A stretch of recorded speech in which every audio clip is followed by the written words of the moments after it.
Muy bienvenidas, bienvenidos todos a esta segunda tertulia teológica organizada por Fundación Un Camino. Como les contaba la semana pasada, quienes nos pudieron acompañar y para quienes se están sumando por primera vez a esta transmisión, contarles que en Fundación Un Camino, una fundación laica que está empeñada en entregar formación teológica a laicos y laicas, tenemos un fuerte entusiasmo y empeño en ayudar a decir una palabra desde lo que nosotros somos, desde lo que nos motiva, que es el Evangelio. Por eso hemos visto la necesidad en este mes de septiembre tan especial para nuestro país de decir una palabra que tiene que ver con el Chile que queremos y también, por supuesto, con la iglesia que queremos. Hoy día nos va a acompañar Paul Endre, va a ser el moderador de hoy. Paul es licenciado en Ciencias Religiosas de la Pontificia Universidad Católica de Chile, es magíster en Ética Social y Desarrollo Humano de la Universidad Alberto Hurtado y es profesor de nuestra fundación.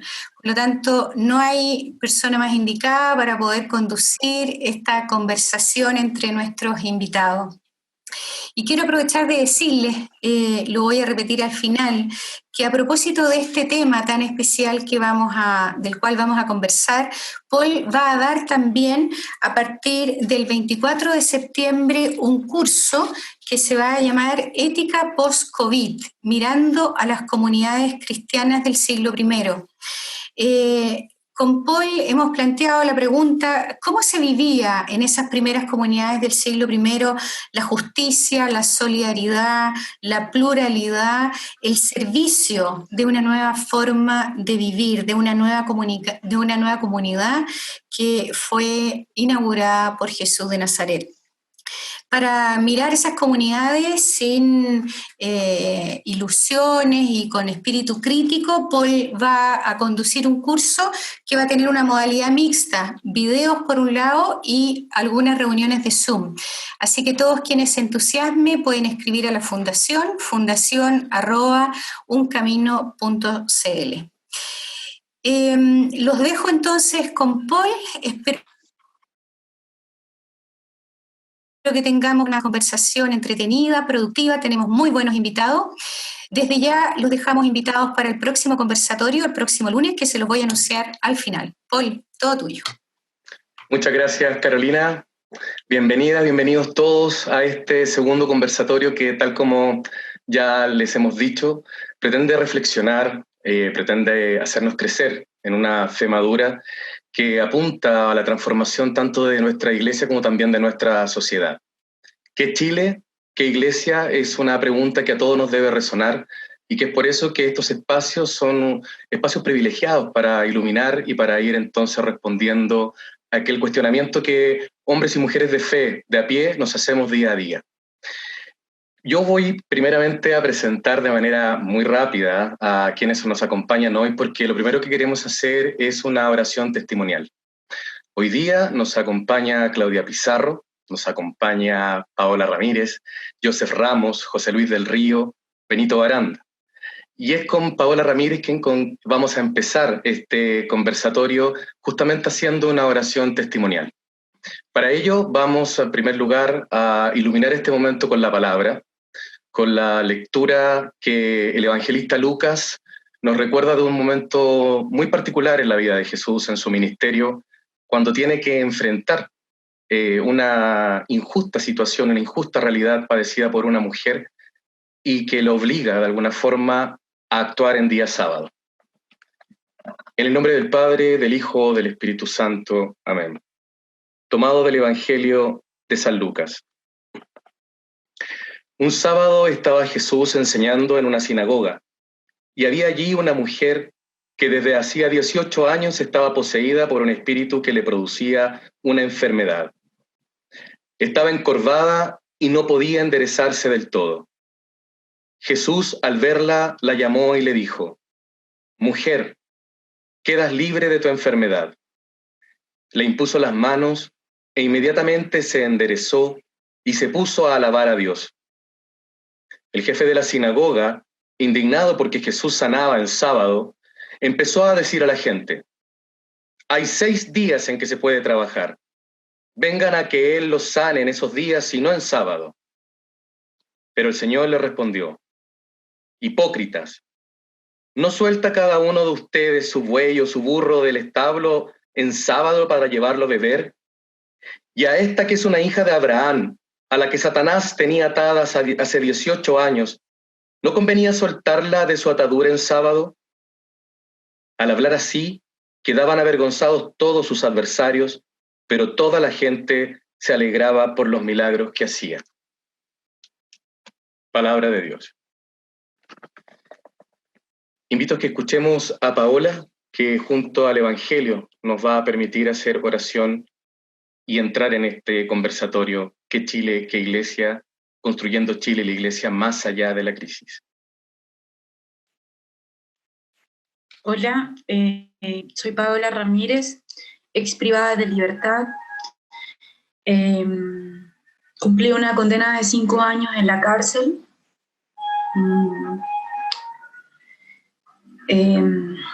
Recuerdo que cuando era muy pequeña asistía muchísimo a la iglesia católica. Hice la primera comunión vestida de blanco, iba todos los domingos a la misa. Me gustaba mucho recibir la hostia porque me sentía claramente así como el Espíritu de Dios en mi vida, y sentía su amor. No recuerdo en qué minuto dejé de ir a la iglesia. Crecí en un hogar muy disfuncional. Mis padres estaban separados, y cuando se separaron de los hijos también. Me crió mi abuela, vivía con mi abuelo,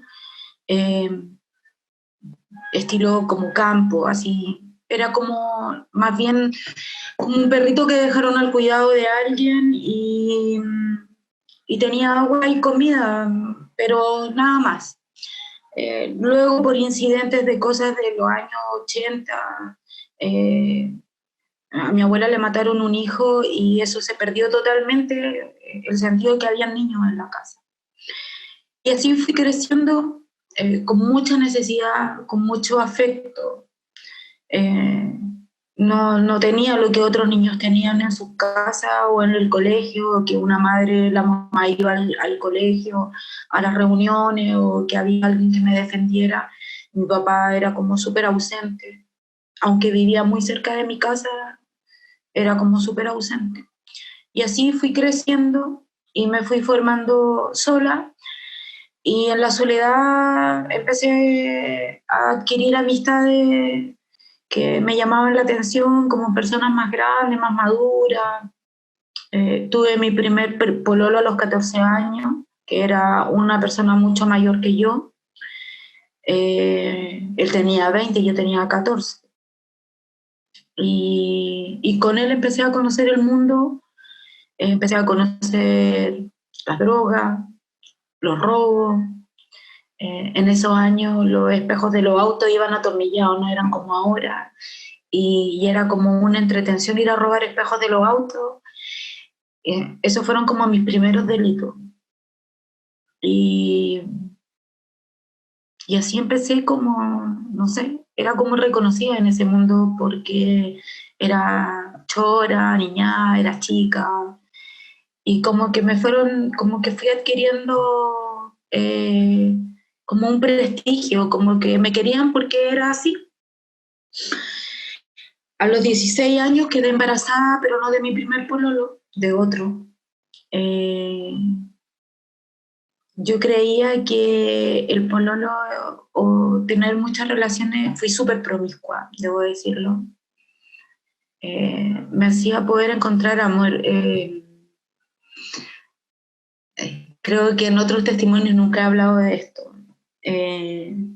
Tuve mi primera hija a los 16 años, y mi pololo de ese, que era el papá de mi hija, era un golpeador, alcohólico, drogadicto, que me pegaba muchísimo.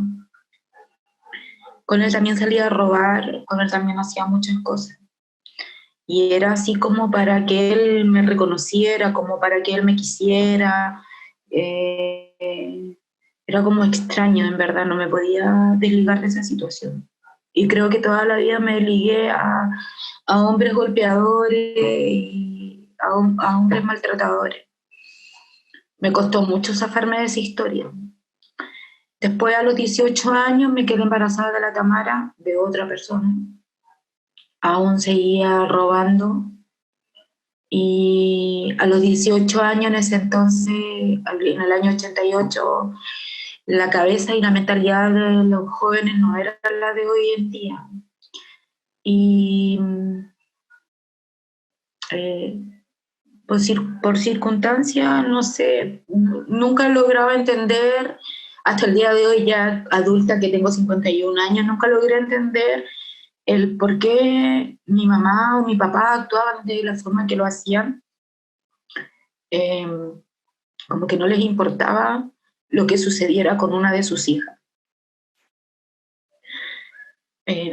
Recuerdo que me golpeaban al lado de la habitación de mi mamá y mi mamá durmiendo, así como que nunca prestó atención.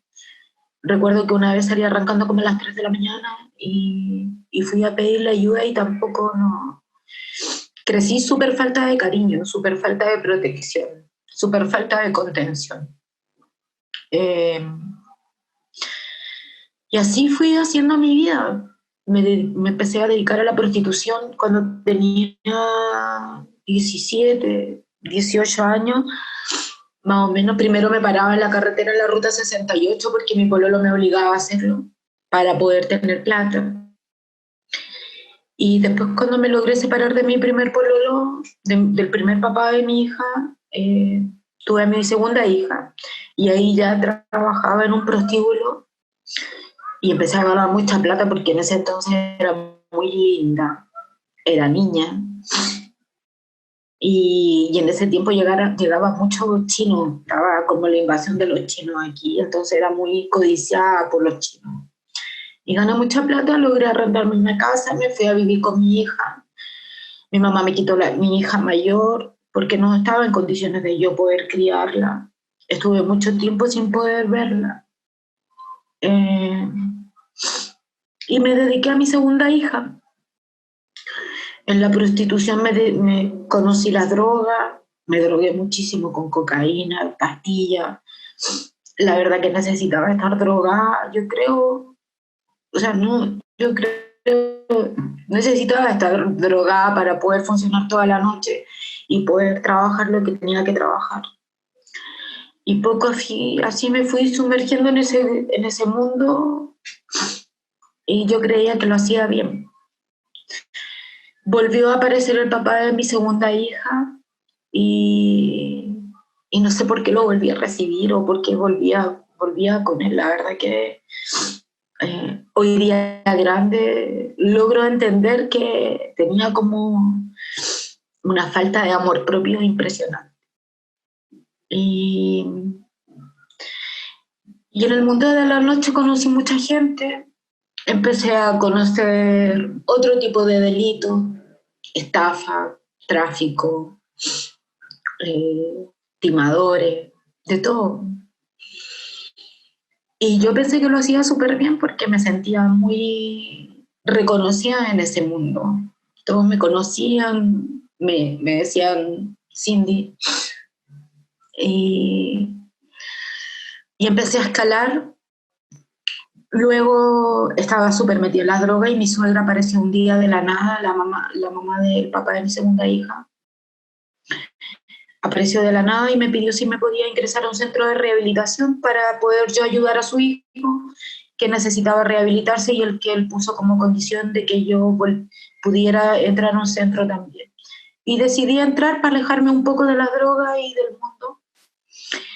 Estuve 2 años internada y en ese internado conocí a otra persona y me embaracé de la Andrea, de mi tercera hija. Después de 8 o 9 años vine a tener a la Andrea. Y volví a Santiago con otra hija más. Y empecé de nuevo a prostituirme. Y en una de las salidas así, que tenía un amigo, me embaracé de la Javiera, de otro papá. Son 4 hijas de 4 hombres diferentes. El Mauricio era mi amigo de muy chico, éramos conocidos. Y decidimos hacer una vida juntos. Él pretendía sacarme del ambiente, que yo pudiera hacer mi vida diferente, trabajar en otra cosa. Y cuando tenía 7 meses de embarazo me pegó porque era alcohólico y también se drogaba. Y casi perdí a mi hija.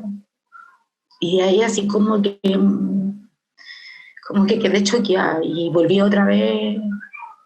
Nació la Javiera y volví otra vez a la prostitución. Por ahí me encontré con otros amigos que me conocían y me ofrecieron trabajar y hacer negocio. Era, bueno, hasta el día de hoy he sido súper ágil para conocer y para trabajar. Me volví proxeneta, me volví cabrona, instalé mis propios prostíbulos y empecé a subir como espuma en ese mundo. Yo pensaba que llenando el refrigerador de mi casa, comprándome una casa, teniendo un auto, mi hija en un colegio particular, teniendo todo lo que necesitaban, pensé que lo estaba haciendo súper bien. Hasta que me vi involucrada en un delito, en un homicidio por riña de territorio. Y como que mi cabeza era otra, no es la misma, no era la persona que hoy soy hoy en día. Y caí a la cárcel, fui condenada a 7 años por un homicidio que yo no cometí, pero sí debo reconocer que en algún minuto de la vida tenía que pagar los delitos que estaba cometiendo y los que cometí. Y que también soy culpable de ese delito, porque participé, a lo mejor no apreté el gatillo, a lo mejor no inducí a nadie a que lo hiciera, pero el solo hecho de estar ahí, soy partícipe de un delito. Y fue como eso, llegué a la cárcel, empecé a perder todo lo que tenía, casa, negocio, plata, dignidad, hijas, amigos, todo, lo perdí todo.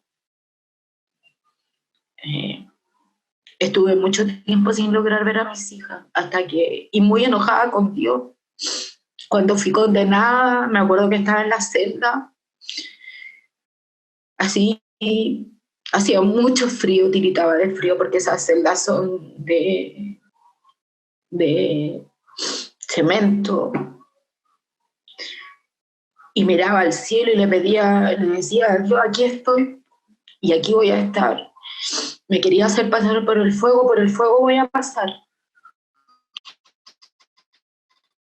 Pero no me voy a refugiar en ningún patio donde yo tenga que refugiarme o como decimos nosotros, en la cárcel encartada. Me voy a ir a población. Por el fuego voy a pasar. Y peleé durante mucho tiempo con Dios. Hasta que logré entender de que lo necesitaba. Me acerqué a la madre Nelly y le pedí por favor que me ayudara a poder ver a mis hijas, que necesitaba verla, que no sabía nada de ella.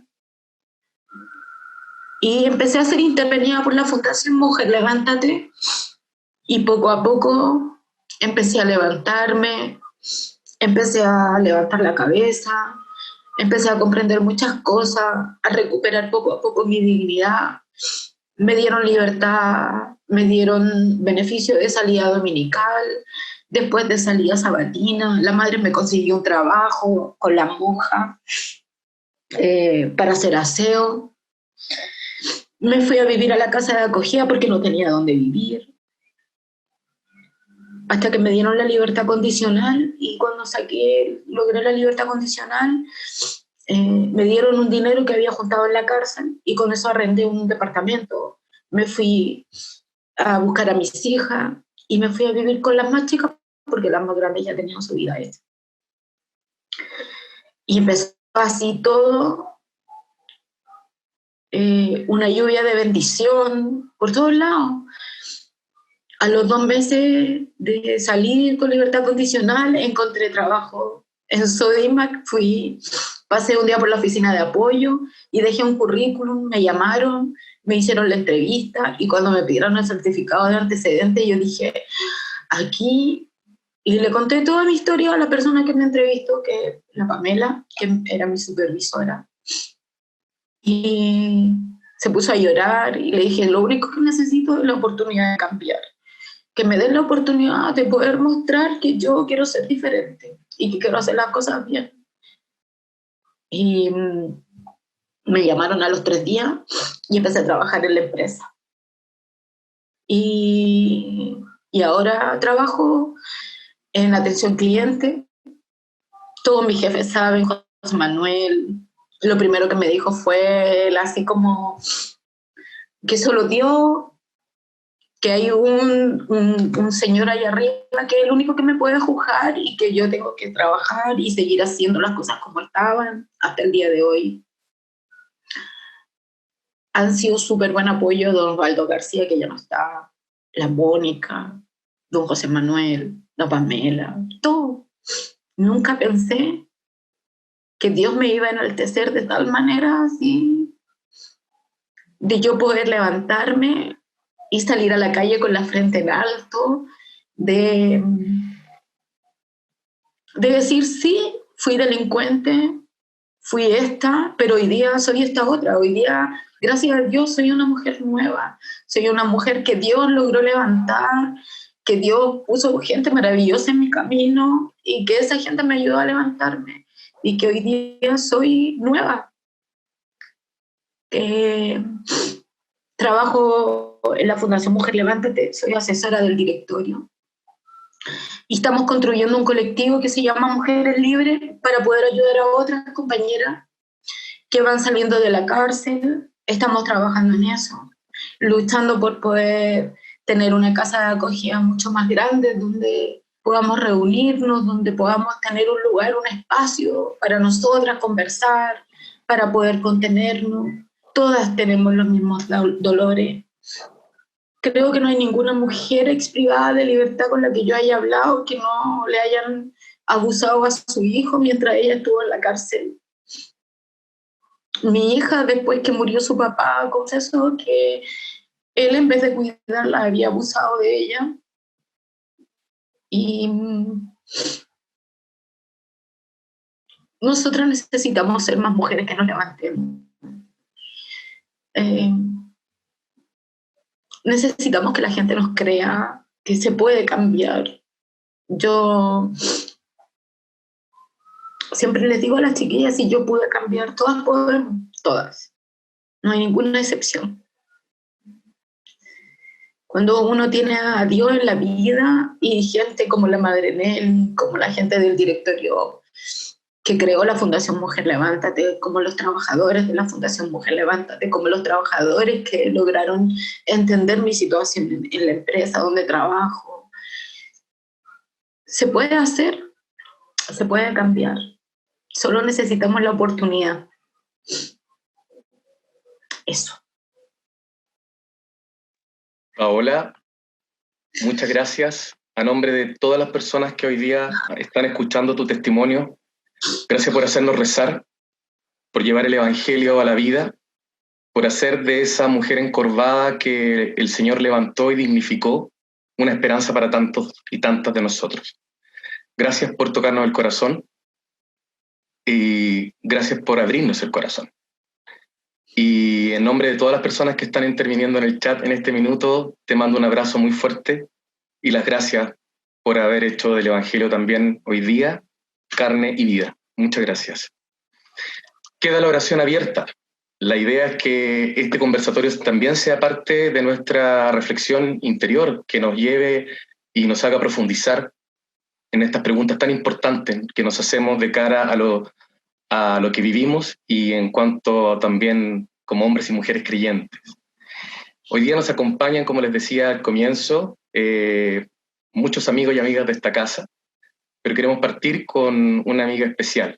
Queremos invitar a Claudia Pizarro, alcaldesa de La Pintana, a que sea ella la que inicie nuestro conversatorio del día de hoy. ¿Qué Chile? ¿Qué iglesia? Construyamos Chile y construyamos una iglesia más allá de la crisis.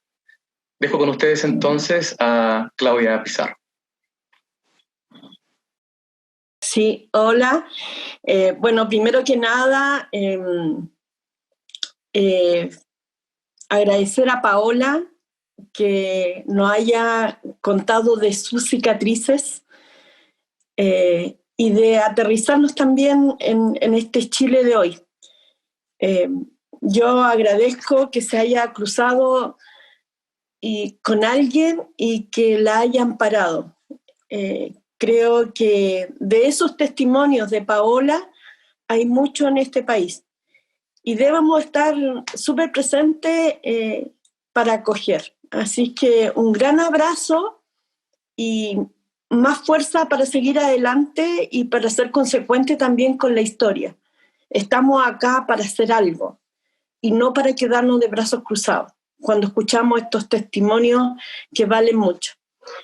Yo quiero hablar un poco de la solidaridad que en la comuna de La Pintana se vive como parte de la identidad y de la autenticidad. Es una virtud que tienen los pintaninos, siempre se despojan de lo que tienen para ayudar al otro. Y en La Pintana, por ejemplo, hay muchos incendios, siempre hay incendios, Benito ahí lo puede corroborar, y uno ve que la gente sale a ayudar, a limpiar después que se quema la casa, a parar los palos de una nueva casa, pero lo hacen con los vecinos, con quien quiere ayudar, y paran de nuevo la casa nueva. Eso se ve a menudo. La Pintana, y creo que lo hacen porque en La Pintana tienen un destino común, son todos iguales, no hay mucha diferencia, y yo creo que valoran la unidad por el bienestar de todos. No queremos, eso significa que no queremos seguir viviendo en un país individualista, donde cada uno se rasca por sus propias uñas. No queremos vivir en un país individualista donde puedes conquistar el derecho a la educación de calidad porque tienes una billetera o porque tienes salud también, el derecho a la salud, o porque puedes comprar educación de calidad también para sus hijos. Creo que ese no es el Chile que queremos. Y es por eso que nosotros hemos visto que también en esta pandemia ha golpeado a cada uno de nosotros de formas distintas. Pero debo decir que en las comunas populares, la forma de golpearnos en esta pandemia ha sido siempre vivir en crisis. Esta no es una excepción. Y sabemos salir de las crisis. Siempre hemos sufrido del abandono, igual que Paola, hemos sufrido del desamparo, de la segregación, y hemos convivido con los bingos, con la rifa, con los shows artísticos, solidarios, y las ollas comunes han sido el pan de cada día. ¿Y por qué? Porque estamos acostumbrados a vivir en la adversidad, pero también en comunidad. Esa comunidad que a veces es la organización, esa comunidad que son las delegadas. En La Pintana alcanzamos a tener 130 ollas comunes. Almorzaron alrededor de esas ollas comunes en el momento peak 19.000 personas. Tuvimos 900 voluntarias, en su mayoría mujeres.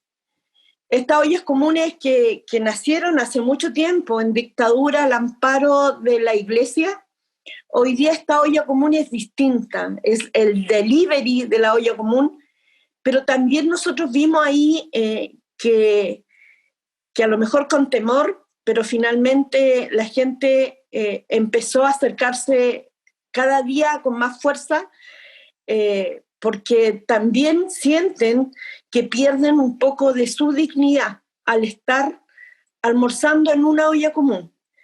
Pero finalmente ganó eso, la solidaridad, Nosotros como municipio les compramos muchas veces con el presupuesto municipal los insumos para cocinar en esa olla común, pero también tengo que decir que nos llegó mucha ayuda del privado. Creo que la Pintana dejó de ser invisible. Creo que pudimos reconocer la generosidad del privado, del empresario, y eso lo tengo que agradecer y lo tengo que reconocer como alcaldesa de la comuna de La Pintana.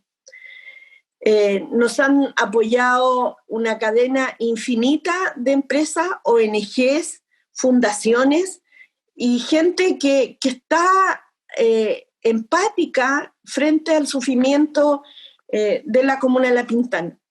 La solidaridad, por lo tanto, se tiene que convertir en una actitud virtuosa que no solo debe estar presente durante las crisis, sino que en esta pandemia, ni en esta pandemia que hoy día sufrimos, sino que debe cruzar el componente importante que significa construir un nuevo pacto social, necesario para tener este Chile nuevo que la mayoría demanda. La solidaridad, a mi juicio, no debe confundirse con caridad, sino que es más cercana, que es compasión y empatía por lo que el otro está sufriendo. Es ponerse siempre en los zapatos del otro. Es entender lo importante que no es comer, es entender que no es importante llegar solos y pronto, sino que todos juntos. Un país solidario es aquel donde nadie se queda atrás, donde las Paolas no están solas, sino que la estamos acompañando para salir adelante. Un país solidario es un ejemplo de que nos miremos todos como iguales, que todos son necesarios. Un país solidario es imitar a las bandadas de aves cuando emprenden el vuelo sin que nadie se quede atrás. Es conducir hacia allá. Creo que hoy día estamos viviendo un momento muy crucial donde tenemos que elaborar o ponernos de acuerdo en 3 cosas importantes para este nuevo Chile. Y creo que a mi juicio es la educación, la salud y quizás las pensiones. Creo que hoy día es necesario construir un estado de bienestar para todos los chilenos y quizás lo más importante es ganar menos, pero vivir mejor. En este ánimo de que debemos avanzar en igualdad de condiciones, pero para vivir mejor, porque tenemos que emprender y nos da temor emprender si no tenemos ciertas seguridades en la vida, que son la educación, la salud y quizás las pensiones. Creo que el país necesita un nuevo Chile, creo que todos somos necesarios, creo que necesitamos seguir viviendo en solidaridad y que esto se tiene que volver costumbre, porque solo así, tratando de construir y no destruir, vamos a ser mejores personas. Muchas gracias, alcaldesa. Muchas gracias por su reflexión, por su testimonio, y que viene también a hacer sintonía con lo que hemos estado rezando todos juntos desde este momento. Muchas gracias por sus palabras y por iluminar también un valor que es tan fundamental para la mayoría de nosotros, los chilenos, y que hablamos mucho de aquello, de la solidaridad. Espero más adelante, ojalá con las preguntas, poder volver a retomar ese tema y profundizar junto con usted aquello que caracteriza a esa comuna que usted lidera. Muchas gracias. Gracias. Vamos a continuar. Quiero también en esta oportunidad, como les decía hace un rato atrás, dejar a un amigo de la casa, quiero invitar a que nos acompañe Joseph Ramos, que es un economista, un laico comprometido con la CDX, con las comunidades de vida cristiana, pero como nosotros lo hemos querido invitar, ha sido fundamentalmente por su participación en una carta que refleja el sueño de iglesia que queremos. Una carta que llegó a la Conferencia Episcopal y que también llegó a manos del Papa Francisco. Y de eso también queremos escuchar el día de hoy. A la luz de esta pregunta, ¿qué Chile queremos? ¿Qué iglesia queremos? Dejo con ustedes a Joseph Ramos. Joseph, muchas gracias por estar con nosotros. Muchas gracias, Paul. Gracias por la invitación. Y muy potentes los testimonios, tanto de conversión personal que nos dio la Paola, como en solidaridad y comunidad que nos dio la alcaldesa. Yo me voy a centrar en la crisis de la iglesia y por razones de tiempo en la iglesia chilena. Esto en el espíritu de la carta que escribimos un par de años atrás, que se lo dirigimos al Papa, sobre la iglesia que queremos. Si alguien tiene preguntas sobre la parte de la iglesia universal, eso lo puedo hablar después.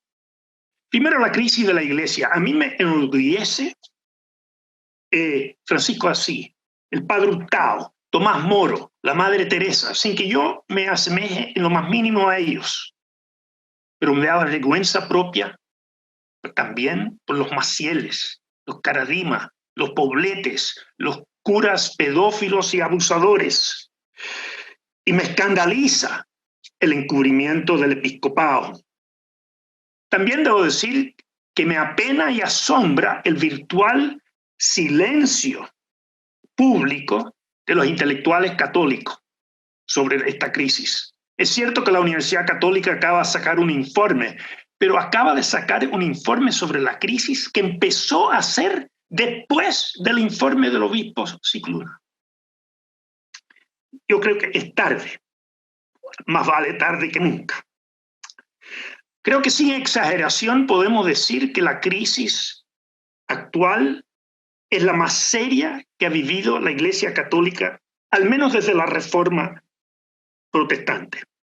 Yo creo que la crisis de los abusos es un verdadero Viernes Santo de crucifixión para la Iglesia. Me abruma pensar que millones de personas, a consecuencia de estos abusos, se cierren a escuchar al mensaje de Cristo. Con todo, hay algo positivo en esta crisis. La crisis de la Iglesia sirve si pone nuestra fe donde siempre debiera estar, en Jesucristo y su proyecto, no en la Iglesia o sus autoridades. La Iglesia es apenas un medio que sirve en la medida que nos apunta a Jesús y su mensaje. Por esto, esta crisis es doblemente grave para quienes inadvertidamente pusieron su fe en la Iglesia y sus autoridades, en vez de la persona de Cristo. Hoy creo que la fe ya no es como en el pasado fruto de una herencia cultural. Es más bien una opción de convicción personal. Se basa en un encuentro personal con Jesús, incentivado por el testimonio de los demás. Estoy convencido que Jesús y su mensaje siguen vigentes, pues vienen a responder a las interrogantes existenciales de siempre. ¿En qué consiste la vida plena? ¿Qué sentido tiene la vida? ¿Sobre qué valores e ideales voy a construir mi vida? Por cierto, el cristianismo no es la única cosmovisión en la plaza pública, pero dudo que haya alguna con un mensaje tan poderoso para mover al ser humano como el Sermón de la Montaña, ni un proyecto que tenga más sentido a las personas que el de amar a Dios sobre todas las cosas y al prójimo como a sí mismo. Apuntar a Cristo y su proyecto de vida es, a mi manera de ver, el mayor aporte que la Iglesia puede hacer a los chilenos y chilenas como personas, así como sociedad. Y que Jesús vivió lo que predicó hasta la muerte, lo hace creíble a una sociedad como la nuestra, sospechosa de instituciones, pero sediente de testimonio. Quiero hacer 3 sugerencias de hacia dónde quisiera que se moviera la Iglesia y por dónde creo que podría empezar. Primero, pienso que más que declaraciones y doctrina, Chile necesita de una Iglesia con acciones. Pocos se hacen cristianos por la doctrina hablada. Muchos más se hacen cristianos por los testigos de una vida vivida cristianamente, como el Padre Hurtado o la Madre Teresa. No dudo que muchos más se acercaron a Cristo por la vicaría de la solidaridad y la defensa concreta de los derechos humanos que por las bellas declaraciones de Puebla o inclusive de Medellín. Por eso hoy veo brotes de esperanza, no a nivel del episcopado, sino a nivel de las parroquias, en las ollas comunes de las cuales nos habló la alcaldesa, en las campañas de solidaridad, de alimentos, de acompañamiento a los ancianos, apoyo a los inmigrantes y a los cesantes. Considero que declaraciones valen poco si no se evidencian en la acción, y menos como hoy, cuando con los abusos la Iglesia carece de autoridad moral. Me parece que después del Viernes Santo de la crucifixión por la crisis de los abusos, corresponde vivir la Iglesia un sábado santo de silencio y penitencia. Solo después de vivir ese silencio podremos esperar un domingo de resurrección para la Iglesia. Segundo, creo que tenemos necesidad de símbolos coherentes con el mensaje de Cristo. Jesús predicó que quien quiera ser primero en el reino sea último en honor y primero en servicio. Yo me pregunto, ¿es congruente con este mensaje los títulos que emplea la jerarquía? Reverendísimo, excelentísimo, Santo Padre, príncipe de la iglesia, de la iglesia. ¿Cómo es posible que las oficinas episcopales se sigan llamando en algunas partes el Palacio Episcopal? Nombre que simplemente evoca poder y no servicio. ¿No será más atrayente optar por símbolos más acorde con la sencillez y pureza interior predicado por Jesús? Y no tenemos que esperar que Roma tome partido en esto para corregirlo. Tercero, una iglesia cuya institucionalidad esté acorde a su mensaje. La iglesia, creo, que tiene una cúspide sobreempoderado y una base dócil y pasiva. Se necesita una estructura menos autoritaria, menos jerárquica, más horizontal. Prueba fehaciente de ello fue el triste espectáculo del episcopado chileno entero renunciado, todo nombrado bajo el sistema tradicional y cerrado: nuncio, cura, curia y papa, sin consulta al clero ni al laicado. Ha de tener, yo creo que, cómo darle participación más sólida a los laicos en la iglesia. ¿Ha de tener el consejo laical de la parroquia o de la diócesis un rol puramente asesor? ¿O debe tener un rol vinculante en algunos temas? ¿Podrá sugerir el nombramiento, así como la remoción de párrocos y obispos? Hace poco, el Vaticano acordó que de ahora en adelante el nombramiento de los obispos en China se haría con el mutuo acuerdo de Roma y el gobierno chino.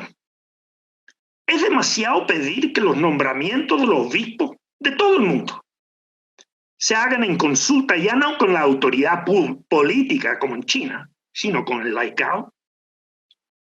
Además, hay que reconocer que los que más trabajan pero menos participan en decisiones dentro de la iglesia son las mujeres. Tal vez para algunos sea demasiado pronto la idea del sacerdocio femenino. Pero si mujeres pueden bautizar en emergencias, ¿por qué no normalmente? ¿Y por qué no pueden celebrar matrimonios si el sacramento lo administran los novios y el sacerdote es testigo de la comunidad? ¿No puede ser la mujer tan testigo de la comunidad como el sacerdote? Y si hombres pueden predicar, ¿por qué no mujeres?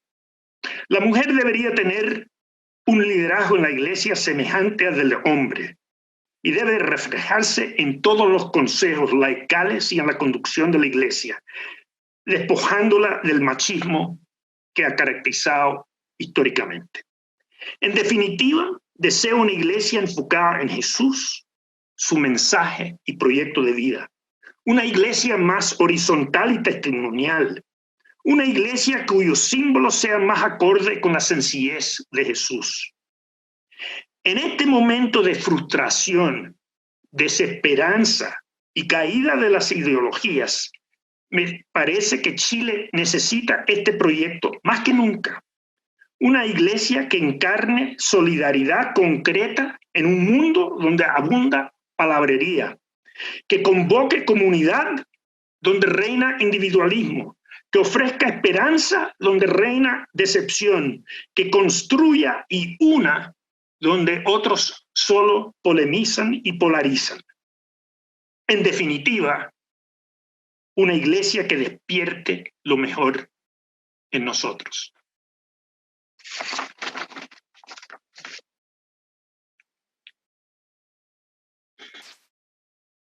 Querido Joseph, muchas gracias por tu reflexión, por habernos iluminado también hoy día con esa experiencia de haber escrito esa carta, y que tocas elementos que son fundamentales ante la pregunta ¿qué iglesia? Algo que no dije antes de presentarte y que creo que vale la pena destacar ahora, es que tenemos que acostumbrarnos más nosotros los laicos a reflexionar sobre la iglesia entre nosotros. Me parece muy interesante e importante que seas tú, un laico como nosotros, el que nos ayuda a reflexionar sobre la estructura, que nos ayude a preguntarnos sobre la iglesia. Somos nosotros los que tenemos que dinamizar esas preguntas y también buscar respuestas. Así que esperemos más adelante retomar algunas de aquellas preguntas que te han hecho las personas que están participando, para poder entonces hacia el final seguir horadando en esta reflexión tan potente que nos has compartido. Gracias, Joseph. Y pasamos entonces a nuestro próximo invitado, José Luis del Río, un empresario que ha sido destacado como el mejor empresario 2020 y que tiene también una vasta experiencia como laico. Hoy día es interesante que sean las voces del laicado las que nos estén ayudando a iluminar estas preguntas tan importantes sobre el Chile que queremos, sobre la iglesia que queremos. José Luis, te damos la más cordial bienvenida y te escuchamos. Es un privilegio, Paul y Carola, participar en esto con ustedes, haber oído el testimonio de Paola. Me dejó impresionado, bueno, ir a la alcaldesa y a Joe. Me da gusto, perdón la referencia personal, Paola, me encanta que con esa vida, muchas gracias por tu testimonio sobrecogedora, pero me encanta que la empresa que te ayudó a levantarte sea Sodimac. Yo algo tengo que ver con esa empresa y con algunos valores que me encanta que sin haber intervenido nada, la actitud es aportar, ayudar y protegernos entre todos. Ojalá que eso lo mantengamos por muchos años. Paul me había hecho una pregunta antes, quería que hablara sobre la experiencia que quizás ya varios conocen de que acabamos de tener en Friosur, una empresa en Aysén, que entiendo que por ahí era tu pregunta original, Paul, que ahora no mencionaste, una empresa que tenemos en Aysén que fundamos hace 35 años y que ha hecho algo que es notable, por lo menos ha sorprendido y le ha gustado a mucha gente. Nosotros le entregamos el 20% de la propiedad a todos los trabajadores de la empresa. No a todos, sino que algunos que cumplen con condiciones de tener antigüedad suficiente y de residir en Aysén. Entonces, varios me dicen que esto es un regalo, y yo digo, no es un regalo, siento que es lo justo nomás. Es lo justo porque son personas que que han apoyado a esta empresa, que se han sacado la mugre realmente, y que la sienten como propia. Entonces, si la sienten como propia, bueno, ¿por qué no hacer que sea propia? Y ellos, en palabras simples, lo que hicimos fue hacer un aumento de capital que solamente suscriben ellos, los demás no suscribimos, y van a pagar durante los próximos 15 años con los dividendos que reciban. Pusieron una cuota inicial. Lo lindo, esto es voluntario, nadie está obligado, pero se inscribieron 250 de los trabajadores más antiguos de un total de unos 400. Yo creo que van a seguir inscribiéndose. Formaron una cooperativa y ellos hicimos una ceremonia muy linda el viernes pasado con la intendente, con la ministra del Trabajo y obviamente con el presidente del sindicato.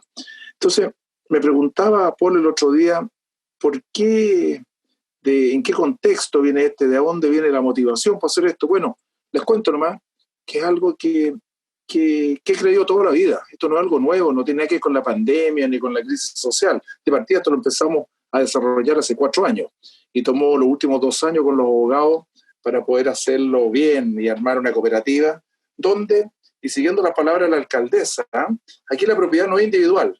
Esto no tiene nada que ver con el capitalismo popular de la dictadura militar. Aquí la propiedad es del colectivo de los trabajadores. De manera que ninguno tiene acciones directamente, sino que la cooperativa es dueña de ese 20%. Y es la cooperativa la que solidariamente y en conjunto, ustedes saben las reglas cooperativas, si alguien tiene más cuota, no manda más. Cada persona es un voto. Además, los trabajadores decidieron ellos voluntariamente que querían que nadie iban a comprar solo una cuota cada uno. Bueno, el punto de esto es que de lo que se trata de que la propiedad sigue en ellos idealmente para siempre, por lo menos mientras dure la empresa, que es algo que no está garantizado, porque es una empresa difícil, en un rubro difícil, con varios problemas de mucho tipo, que no es el caso en esta conversación del futuro de Chile y la Iglesia, abundar, pero una empresa que cuesta sacar las cosas. Pero esperamos que van a tener la utilidad y van a ser todos plenamente dueños. Esto es algo que yo he creído toda la vida, quizá primero por una formación católica, diría yo, la de mi colegio, el St. George, después la Universidad Católica, los trabajos de verano y los trabajos de invierno fueron muy importantes para mí. A una edad muy temprana, cuando otros jóvenes, llamemos del barrio alto, no conocían, me tocó trabajar en Arauco, en las minas de carbón. Yo trabajamos adentro de las minas, compartiendo el trabajo duro con en Lebu y en Pilpilco. No sé si conocen esas 2 zonas, ya están cerradas esas minas. Bueno, y todo esto me llevó además, no sé si era esta formación, la doctrina social de la Iglesia, y además estaba muy de moda en esa época, en los años 60, por lo menos los que nos preocupaban, lo de la empresa autogestionada, el modelo yugoslavo. Esto de que los trabajadores fueran dueños y ellos participaran en la dirección de la empresa. Me asesoré y participé en algunas de ellas. Bueno, todo eso hace que, digamos, uno quería hacer una empresa más humana, más horizontal, más donde todos no hayan jerarquía. Hay una jerarquía por organizarse, pero jerarquía más democrática. Ese es todo el punto. Y bueno, ahora resulta que en esta empresa Aysén, como le digo, y con estos trabajadores tan correctos, leales, pudimos hacerlo. Y varios me preguntan, bueno, ¿y va a hacerlo en otra empresa? No siempre se puede. No siempre uno es el fundador y el que tiene la mayor parte de los votos. Este es el caso que los tenía, y mis socios irlandeses, que ellos son nórdicos, son escandinavos. Ellos no tuvieron ninguna duda, entonces fue muy fácil hacerlo. Pero creemos que es un modelo interesante. Es un modelo interesante porque hace que la relación en una de las instituciones importantes de la sociedad pase a ser más participativa, más comunitaria y más igual. Yo creo, yo soy un empresario nomás y ingeniero, no sé mucho de sociología, pero hasta donde yo entiendo, las 2 instituciones básicas como organizamos la sociedad son la familia y la empresa. No conozco otra. El Estado está solamente para organizar que nos desarrollemos las familias y las empresas. Las empresas son las que innovan, crean trabajo, crean bienes y pueden repartir esos bienes. Entonces, si ayudamos, mi filosofía es muy simple, si ayudamos a hacer empresas más humanas, mejores, más productivas, y donde el trato sea más digno y respetuoso con todo, vamos a hacer, en la medida que haya más empresas así, y que las personas también en la familia eduquemos a nuestros hijos en esos valores, vamos a tener un mejor país. como, me explico, yo a la política, sobre todo a la política actual, con la calidad de los políticos, le tengo muchas dudas. No ha sido usted alcaldesa, porque me tiene impresionado las cosas que dijo y cómo trabaja ahí codo a codo con los que más sufren y haciendo cosas, pero no todos son como usted. ¿Ah? Entonces, yo por lo menos trabajo donde el mundo que yo conozco, la empresa, en el lugar donde que me tocó, en lo que me toca hacer empresas más humanas, más igualitarias, y ojalá que esto pueda servir para desarrollar mejor nuestro país. Y aquí me atrevo a hacer algunos comentarios de lo que hablaba tanto la alcaldesa como Joe. Me gustaría que nuestra iglesia también aprendiera algo de esto. Asumo todas las propuestas que hace Joe. ¿Por qué no tenemos una iglesia más horizontal? Yo comparto contigo, Joe, que esto que acaba de pasar, esta crisis de credibilidad y esta inacción total que ha tenido nuestra jerarquía en esta crisis ahora sanitaria, y el tema de los abusos, en vez de quejarnos, yo lo tomaría como una súper oportunidad, como una súper oportunidad. Nosotros hemos escrito algunas cartas al Papa, hemos trabajado, tratamos de lograr que ciertas cosas de la jerarquía cambien, hasta que apareció Carolina del Río, que no es prima mía, aunque la quiero mucho, y con Benito y otros, Joe también después, ¿no es cierto? Decidimos, ¿para qué seguimos esperando y alegando contra la jerarquía? Nosotros fundamos esta fundación que se llama Teología para Laicos, pero algunos otros directores consideraron que no era un nombre muy apropiado, así que le pusieron Un Camino. Pero el concepto es Teología para Laicos. ¿De qué se trata? De que los laicos, primero partamos por formarnos más, entender más, mucho más claramente el Evangelio, el mensaje de Jesús, ¿no es cierto? El que se hizo Dios después del Cristo, entenderlo mucho mejor y formarnos bien y empezar a participar y no estar pidiendo, ni reclamando, ni pidiendo permiso, sino que empecemos a hacernos más cargo. Yo creo que eso es lo que hace la alcaldesa ahí en el territorio, en vez de alegar que el presidente no se la puede o que los senadores, algunos no son muy correctos, partamos construyendo desde abajo. Y yo creo que esa es como la misión a que estamos llamados todos los laicos, y este conversatorio es una muestra de eso, y de los cursos que hace Carolina y que hace Paul y que hacen tantos otros profesores, vamos formándonos para hacernos más cargo. La iglesia, por definición, la iglesia, ustedes saben, es asamblea. Somos todos. La jerarquía es un nombre un poco absurdo, son los servidores, son los que nos ayudan a organizarnos más, y ojalá que se vayan convirtiendo también, pero si nos quedamos quietos y seguimos solamente reclamando, no va a pasar mucho. Por eso hago un llamado a todos los que están en este conversatorio a formarse más, a participar más, a estar en sus comunidades, en sus barrios, en sus lugares, en sus parroquias, y ir actuando. Tenemos tanto derecho como los presbíteros y como los obispos, tenemos tanto derecho, por eso. Y además, y eso es lo más importante, somos responsables. Eso es muy importante. Somos responsables. El quedarse quieto y inactivo es una responsabilidad y un pecado de omisión. Así que hagámonos cargo de construir una mejor iglesia, y los que estemos trabajando en el mundo de las empresas, hagamos mejores empresas para ser un mejor país. Eso sería.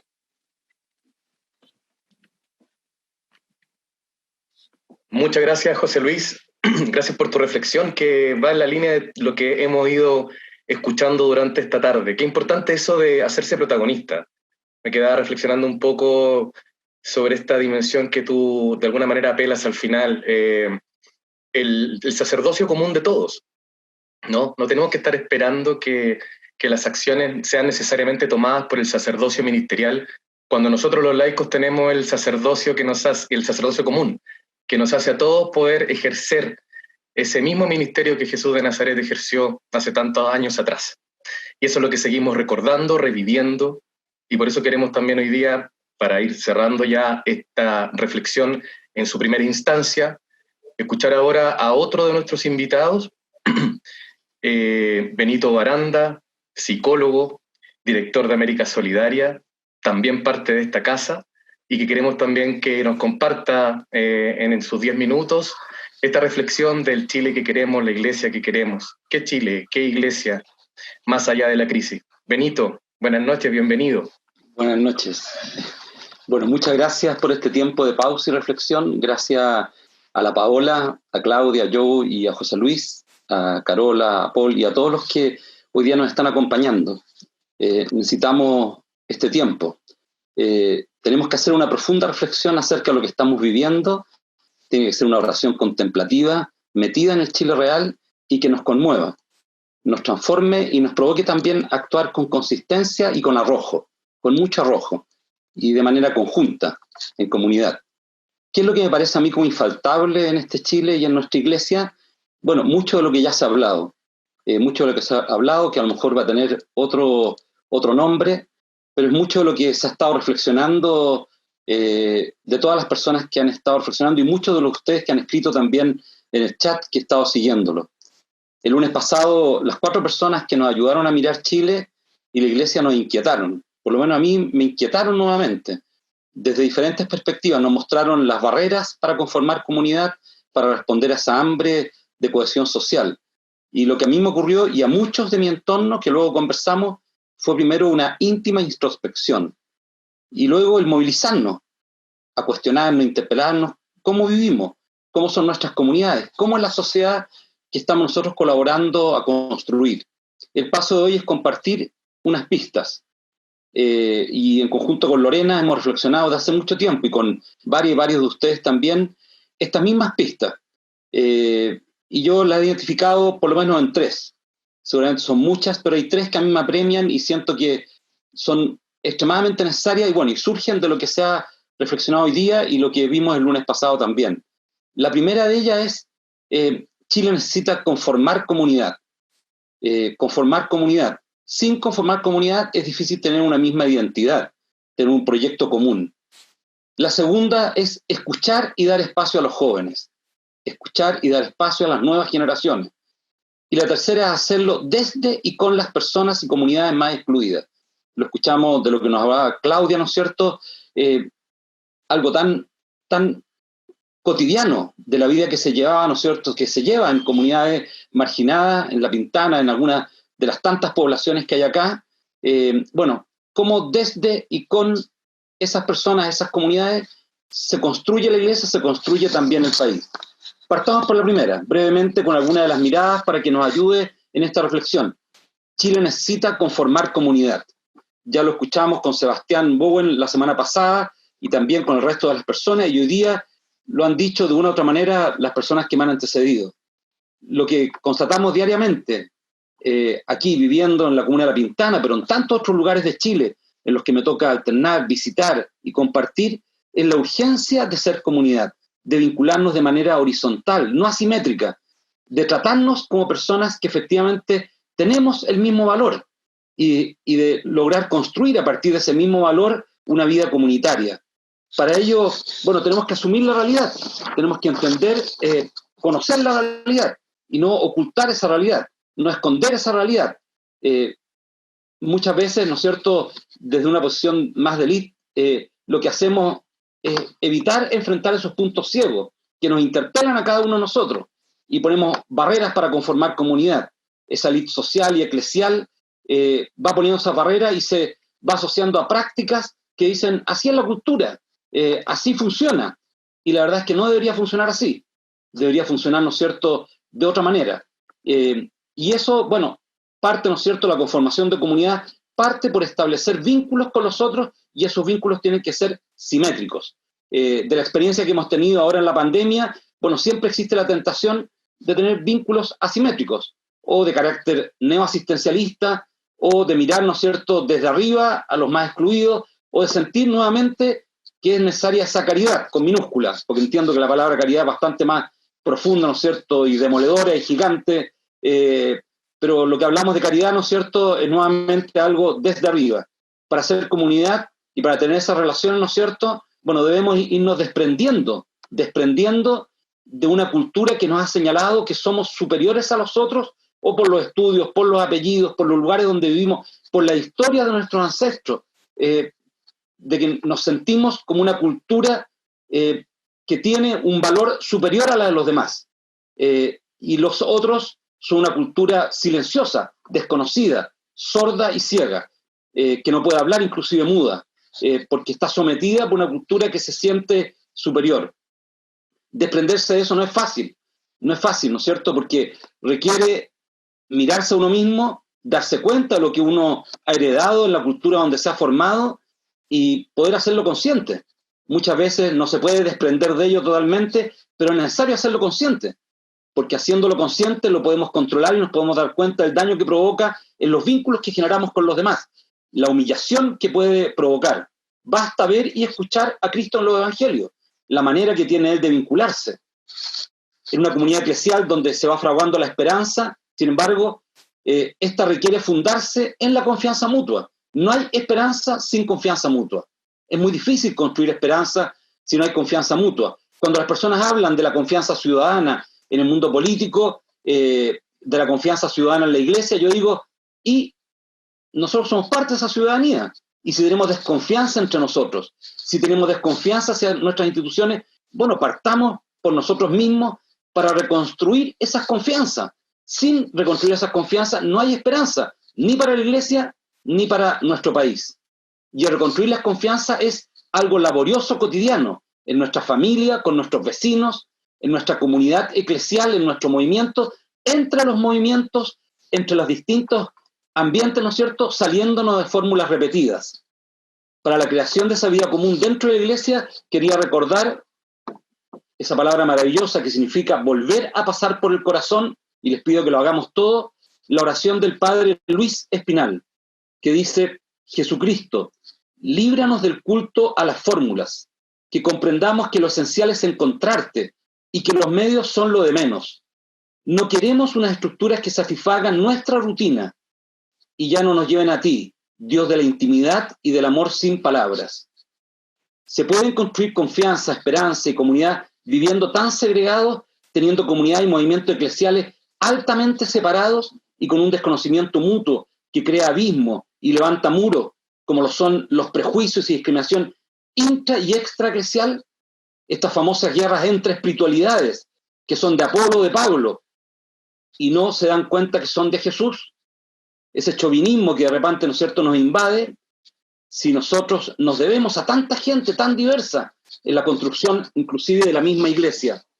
La comunidad que enfrenta su historia, su realidad, asumiéndola y transformándola, es la del Evangelio, de la Buena Nueva, que con humildad y coraje se embarca en una vida diferente, no desde la orilla de la ansiedad de estatus, de la competencia, del odio, del desprecio, la venganza, la exclusión, sino desde la proximidad, desde la acogida, como uno de ustedes decía recién, desde el compartir, del caminar juntos para aprender mutuamente a dar los pasos que requerimos para humanizarnos. No podemos llegar con preconceptos frente a los otros, sino que tenemos que llegar a encontrarnos y a co-construir con los otros. Es la comunidad que celebra y ora desde su propia vida, y no desde la alienación de prácticas que han perdido su sentido y nos distancian. La comunidad no es la suma de individualidades, sino el tejido que se forma con el aporte único de las mismas personas, y eso fragua una nueva riqueza, distinta a la suma de individualidades. Lo segundo, decía yo, es Chile que necesitamos, ¿no es cierto?, escuchar y dar espacio a los jóvenes.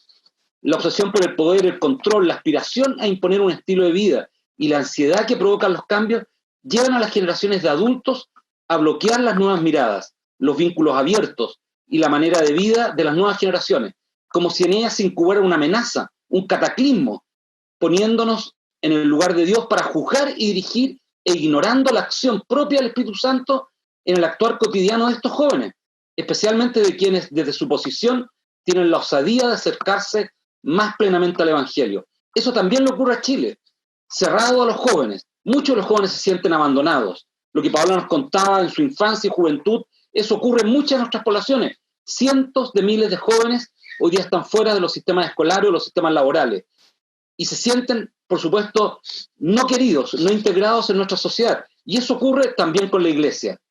¿Cuál es la participación de esos jóvenes? ¿Qué espacio tienen dentro de la iglesia para participar activamente? ¿Por qué nos obsesionamos tanto por transmitir doctrina, como nos lo señalaba, ¿no es cierto?, Joe en su presentación, y no provocarles experiencia de vínculos con los otros? Uno crece gracias al vínculo con los demás, gracias al testimonio de otros, va creciendo en la fe. Apremia a abrir las puertas a los jóvenes, a hombres y mujeres de todos los sectores sociales que experimentan una profunda frustración por la abortada participación, por el protagonismo negado, tanto dentro de la Iglesia como en la sociedad.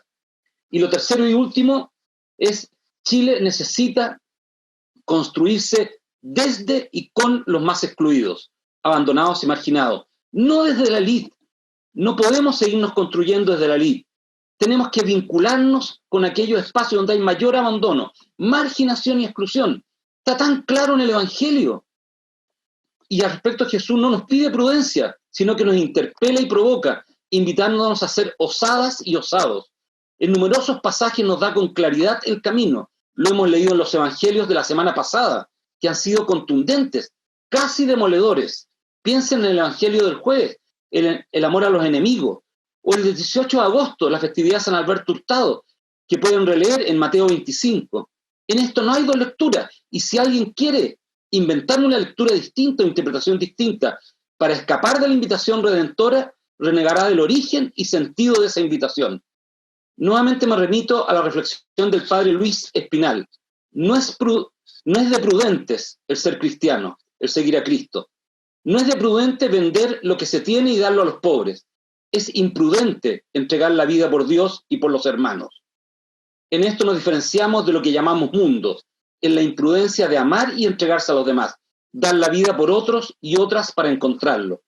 No me extenderé en este último punto. Muchos de ustedes me conocen y me han escuchado, pero también conocen profundamente el Evangelio. Solo veamos con honestidad nuestra iglesia y nación.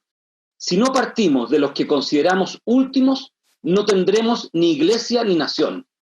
No lograremos tener esa iglesia y esa nación. Y debemos partir por nosotros mismos. Ayer una persona me interpelaba por el sábado, nos interpelaba por la cantidad de propiedades que tiene aún la iglesia. Esto es un ejemplo en territorio mapuche. Y cómo esas propiedades no se las ha devuelto a las comunidades. Si nosotros no partimos por nuestra propia iglesia, cuando denunciamos lo que está ocurriendo con las comunidades, ¿cómo transformamos los vínculos con esas comunidades? ¿Cómo readquirimos confianza con esas comunidades? ¿Cómo esas comunidades van a volver a creernos que estamos de parte de esos últimos o de los relegados? Por lo tanto, estas tres pistas: conformar comunidad, escuchar y dar espacio a los jóvenes, y hacerlo desde y con las personas y comunidades más excluidas, renunciando a nuestro poder heredado por esta cultura piramidal. Una última acotación. Quiero juntar a la ya conocida afirmación de Karl Rahner, que el cristianismo del futuro o será un místico, o el cristiano del futuro, o será un místico, es decir, una persona que ha experimentado algo, o no será cristiano. Con la del padre Pedro Casaldáliga, que acaba de fallecer, que tomando también la frase de Rahner, decía que un cristiano o cristiana o es pobre, o aliado o aliada visceralmente de los pobres, enrolado en la causa de los oprimidos, o no es cristiano, no es cristiana. Creo que las dos se complementan. Por lo menos en mi vida y en la de muchos de los que estamos acá, las hemos tratado de complementar. Y esto lo hemos hecho gracias a muchas y muchos, que también hay muchos de ellos presentes hoy día, que han logrado conformar comunidad. Eso es lo que requerimos para la Iglesia y para Chile. Muchas gracias. Muchas gracias, Benito. Gracias por tu reflexión, que creo que a todos, por lo que también uno va leyendo en el chat, les toca, les llega, nos mueve el corazón. Y además nos generan respuesta a estas preguntas que hoy día han dinamizado este conversatorio. Conversatorio que ahora vamos a continuar. Les invito a los expositores que prendan sus cámaras, por favor, porque queremos también que participemos y que podamos escucharnos a partir de lo que hemos reflexionado. Vamos a tener 10 minutos para conversar acerca de todos estos temas que han cruzado nuestra reflexión. Solidaridad, cómo vamos construyendo una sociedad inclusiva, la iglesia como un medio, no como un fin, la importancia de tomar conciencia de cómo Dios construye desde lo último, ¿no? Así que dejo la palabra para que vamos escuchándonos un poco previamente antes de empezar con las preguntas que ya tengo anotadas y vamos a ir recogiendo para que entonces también reflejemos lo que los demás quieren escuchar. Sí, José Luis. Oye, Benito, ¿por qué no profundiza un poco más esto de construir desde los más excluidos, desde los más pobres? Tú y la Lorena tienen un ejemplo de vida de eso, ¿eh? Que elegiste ese camino hace muchos años. Entonces, no es una cosa nueva. Por eso ¿Por qué no nos cuenta un poco más de la experiencia y por qué tú crees que ahí está ahí donde está la forma de realmente construir un país y una iglesia? Bueno, muchas gracias. Yo creo que la construcción de la iglesia, el seguimiento de Cristo, uno no lo hace solo, lo hace con mucha gente. Y se debe a mucha gente. Tú lo dijiste cuando hablaste, José Luis, y yo creo que todos los que estamos acá, la Paola fue maravilloso lo que dijo, ¿no es cierto? Y yo conozco a Claudia y a Joe, ¿no es cierto? Sé que hay mucha gente que nos ha co-construido, que ha co-construido nuestra vida. Y cuando uno quiere acercarse al Evangelio de Jesucristo, bueno, va descubriendo el Evangelio de Jesucristo una invitación descomunal de servicio a los demás. Y yo creo que ese es un punto ciego para la iglesia. Por la iglesia, cuando históricamente se asocia al poder terrenal, se olvida de ese punto ciego, se olvida de ese mundo al que Cristo nos invita a servir. Y no hay ninguna carga. Bueno, mucha gente nos conoce y mucha gente trabaja también en lugares de mucha exclusión social y abandono, y la Paola nos dio un testimonio de eso, de la fundación ahí con la Nelly, con todos los que trabajan allí.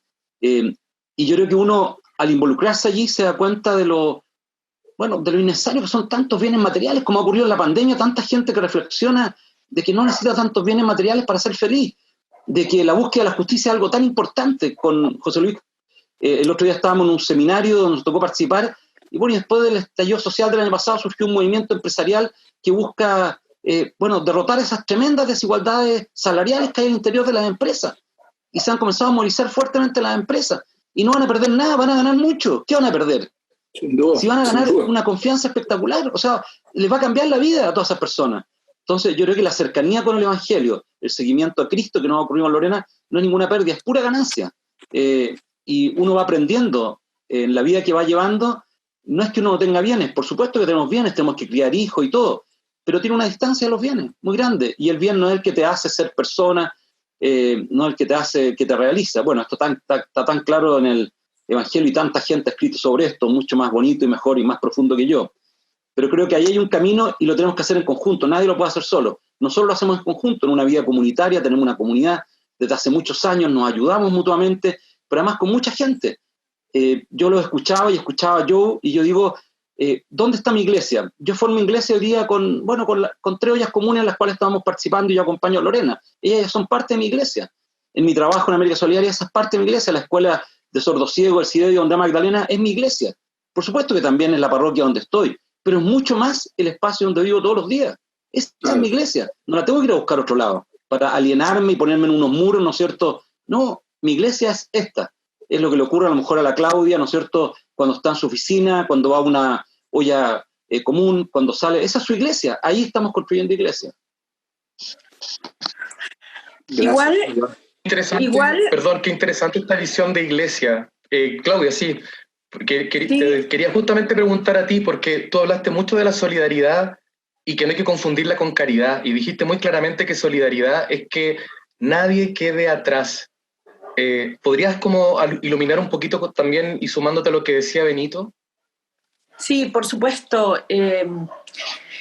Nosotros en La Pintana nos vemos como todos iguales. Es una comuna donde se arrinconó la pobreza. Por lo tanto, nadie tiene más que el otro. Somos todos iguales. Y por lo tanto, el avanzar significa que podamos avanzar todos juntos.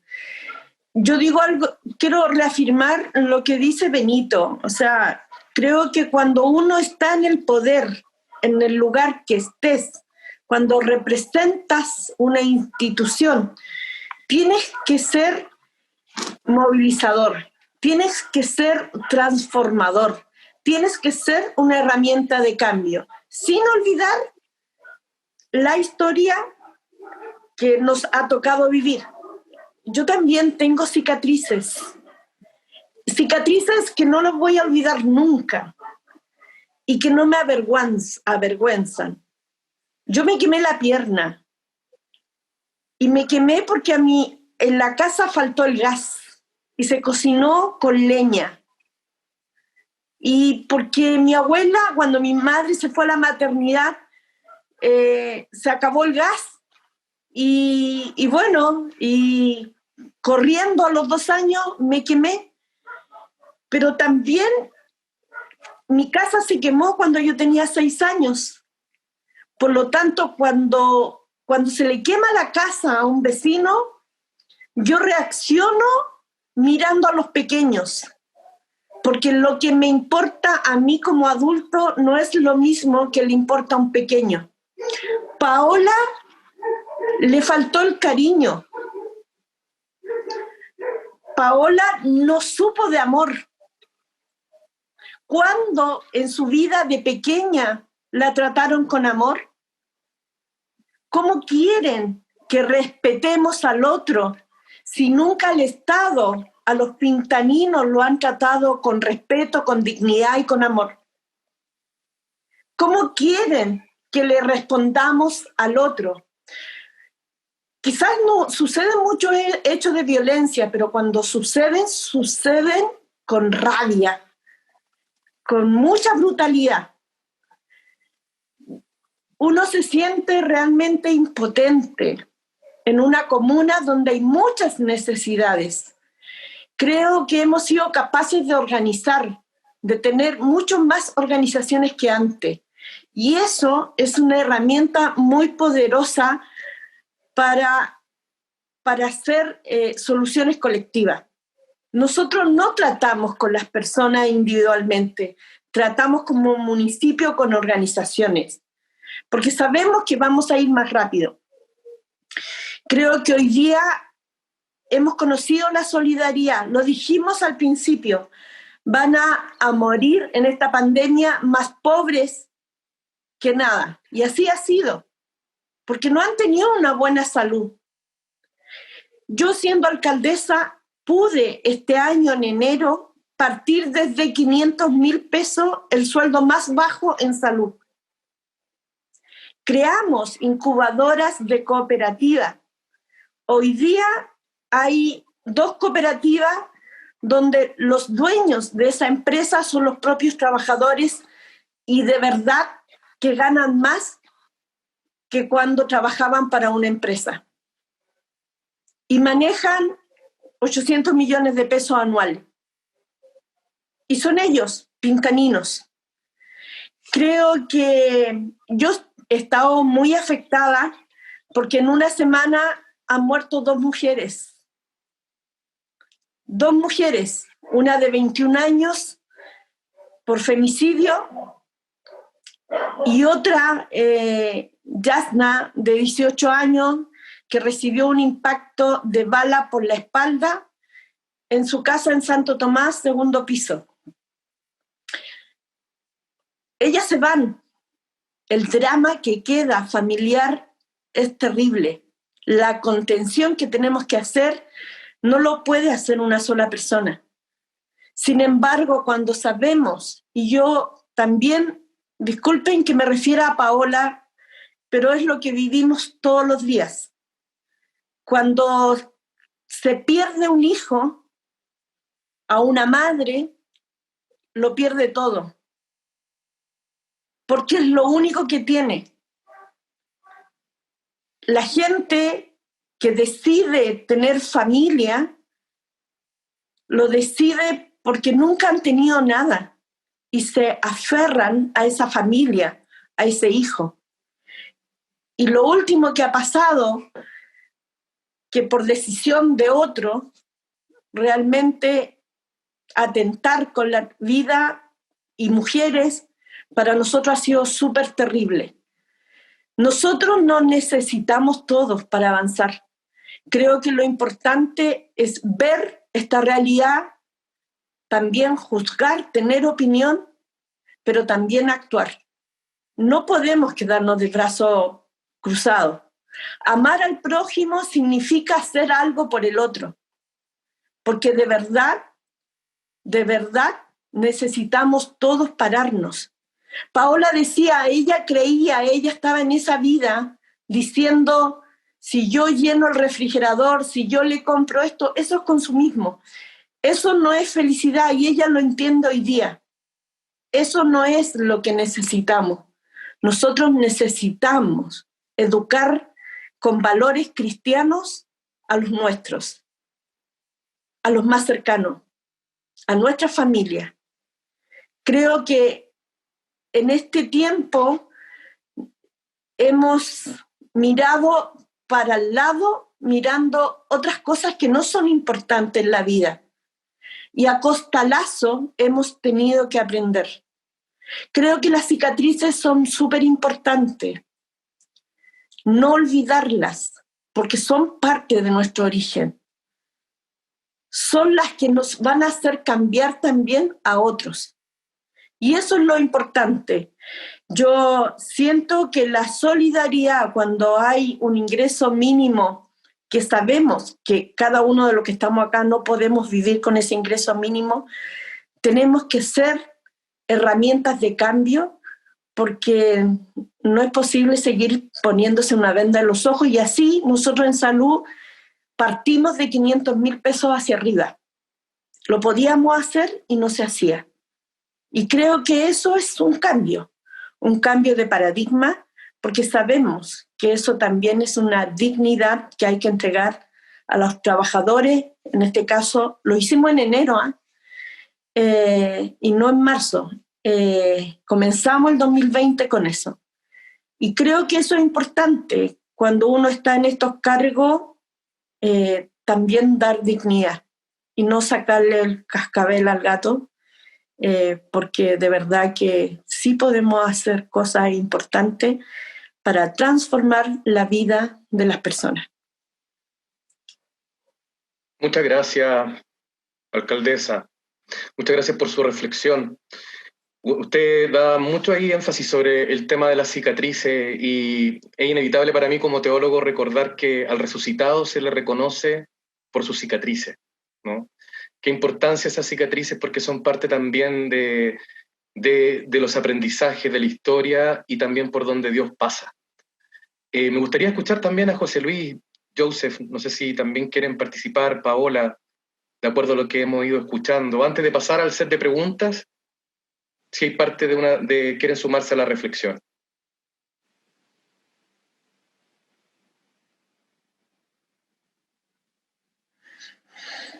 Yo propongo que vayamos a las preguntas, o algunas, para que el público estemos no solo dialogando entre nosotros, sino dialogando con ellos. Perfecto, ningún problema. Vamos entonces con algunas de las preguntas que nos han llegado. Partimos contigo, Joseph, entonces, con una pregunta para ti. Justamente tú estabas hablando dentro de tu exposición, nos hablabas de la conciencia que tiene que tener el laico dentro del espacio clerical.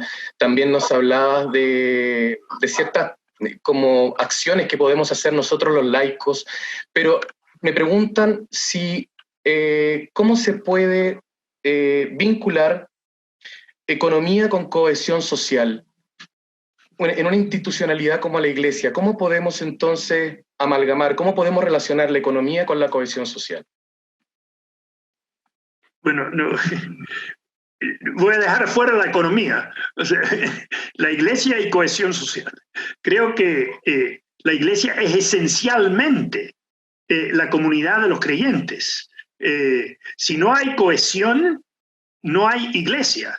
Entonces, ahora, eso tal vez uno puede decir, eso es en teoría, porque efectivamente, al menos si uno ve la institucionalidad de la Iglesia, creo que usé en otro momento en nuestra carta hablamos, y acabo de decir, luce como un ejército prusiano, lo menos comunitario que hay. Hay un exagerado rol para el Papa, tal vez. O sea, me parece inverosímil que necesitemos acudir al Papa para resolver problemas internos de Chile sobre los abusos, al no ser que uno no confía en absoluto en el episcopado, que puede ser una de las razones. Quiero recordarle al público que desde que se declaró la infalibilidad papal, ha habido una declaración infalible, que es la Asunción de la Virgen, y que además se dijo que se tomaba eso porque era la creencia de todos los creyentes de hace siglos. Entonces, estamos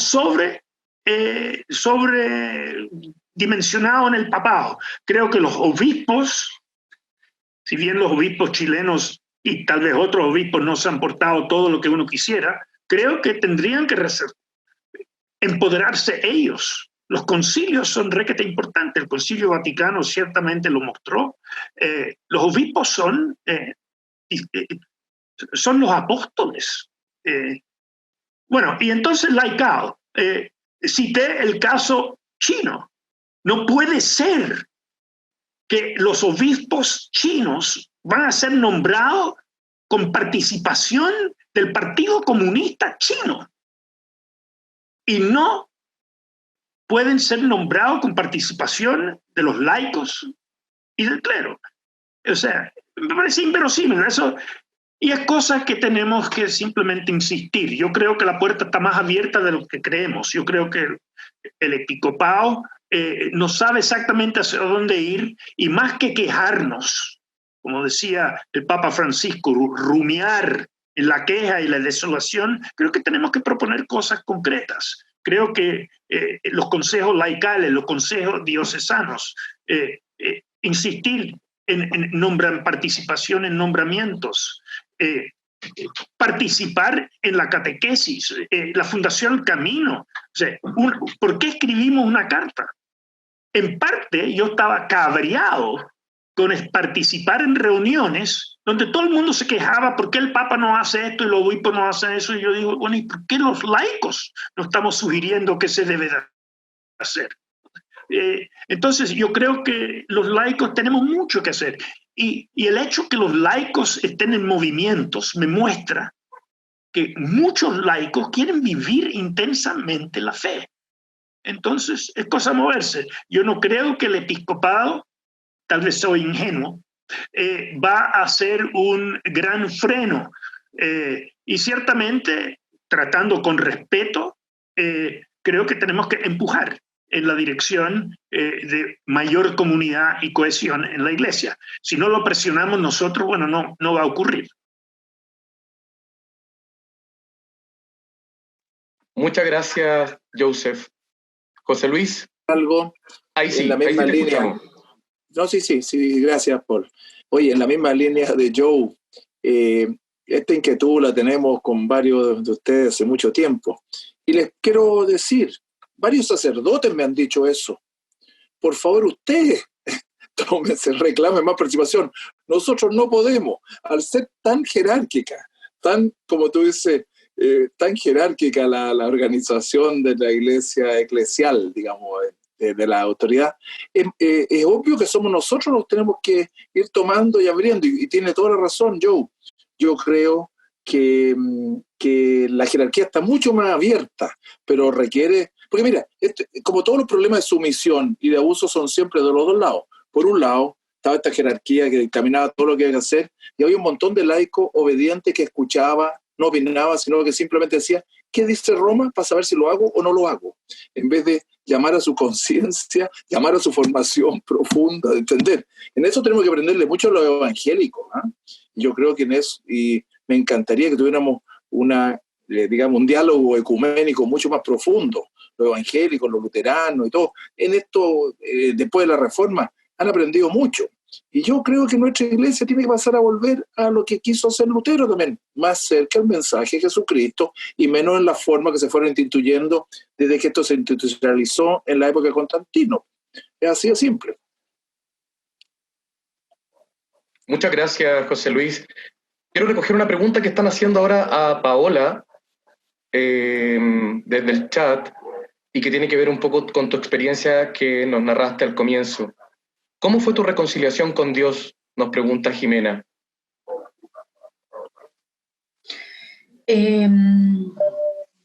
Yo no sé cómo responder eso en realidad, porque siento que es un proceso que más que reconciliación yo lo he visto a través del tiempo, que es como la historia que sale en la Biblia sobre la vasija que se quiebra. Y siento que ha sido una reconciliación de restauración. Uno no se reconcilia con Dios, porque Dios siempre está ahí presente para nosotros, somos nosotros los que nos apartamos de Dios y apartamos la vista de Dios. Y Dios está esperando que uno así como que, ya, pues pégate la cachada, que estoy aquí y quiero que te vayas restaurando. Y siento que ha sido un proceso de restauración doloroso de un comienzo hasta el día de hoy, porque igual hay cosas, como decía la alcaldesa, que uno lleva las cicatrices y las cicatrices duelen, aunque uno se ponga la pomada, no sé, igual duelen todavía. Pero reconciliación yo no lo llamaría así, yo lo llamaría como un periodo de restauración, de crecimiento, de madurez, como que Dios me dejó pasar por todo lo que pasé, así como ya, como una vez escuché a un evangélico decir, nueva criatura en Cristo somos hoy en día. Y es eso, es eso. Muchas gracias, Paola. Y qué importante la distinción que haces con respecto a eso de la reconciliación, ¿no? Y que de alguna forma también sigue enfatizando este camino que tú has hecho de reparar, de caminar y sobre todo levantarse, que es tan importante a la luz de lo que estamos reflexionando, ¿no? Cómo otro Chile es posible, cómo otra iglesia es posible. Me gustaría retomar otras preguntas que nos están haciendo. Puede ser para nuestros panelistas en general. ¿Por qué la jerarquía no le pide a los laicos de la iglesia chilena que elijan los sacerdotes? Que dicen que hay buenos sacerdotes, hay buenas experiencias de pastores que aman al estilo de Jesús, que están en misión con los pobres. ¿Por qué? ¿Por qué no se pide en ese caso la opinión a los laicos? Esa es una de las preguntas que se hace. Otra pregunta para que también dinamicemos nuestra conversación. ¿Cómo se resuelve el eventual conflicto entre laicos conscientes y laicos que a veces están en espacios parroquiales siendo demasiado clericalistas o rígidos en sus posturas? ¿Cómo salvaguardar esas distancias que muchas veces van en desmedro de esta construcción eclesial que queremos realizar? También nos piden que ojalá se pueda compartir la carta mencionada por Joseph. Vamos a gestionar aquello. Y bueno, y además también preguntar de qué manera podemos ir caminando hacia una iglesia y sociedad que viva el valor de la solidaridad. Pregunto, por ejemplo, esto podríamos dirigirlo especialmente a la alcaldesa, ¿cómo es posible reeducar la mirada para que una comuna como La Pintana, que durante tanto tiempo ha sido estigmatizada o por los medios o por una serie de elementos que van en desmedro de ella misma, cómo reeducar la mirada para justamente tomar como ejemplo una comunidad que vive la solidaridad? Les dejo con estas preguntas, pueden por favor responder con libertad, la idea es que vayan participando ustedes. Los dejo con la palabra. Me gustaría tomar la palabra, porque hace rato que quiero hablar. Yo siento que la iglesia como que quedó dormida con el tema de las violaciones, de los abusos, como que quedamos impactados, y me incluyo. Como que nos quedamos dormidos, así como que ya no teníamos autoridad como para ayudar al prójimo, como que ya no teníamos autoridad como para sacar la cara por un femicidio, por un lesbicidio, como que nos quedamos dormidos.